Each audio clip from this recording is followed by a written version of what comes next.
Weihnachten letztes Jahr, ich sitze vor der, Leute. Da müsst ihr euch vorstellen, Oma sitzt vor unserem Kamin. Ich habe sehr viel Geld. Ich habe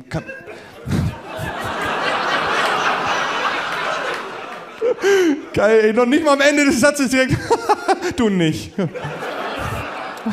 Nee, ich mache immer hier Fire HD, kennst du auf YouTube? Mach ich mal an, das ist super. Mein Freund Basti ist so doof, der sagt immer, mach mal auf 4K. Ich sag, warum? Ja, dann ist wärmer. So doof ist er. Ja. Wirklich, das ist davor. Der freut sich schon auf 8K, dann lässt er die Decke weg. Ja.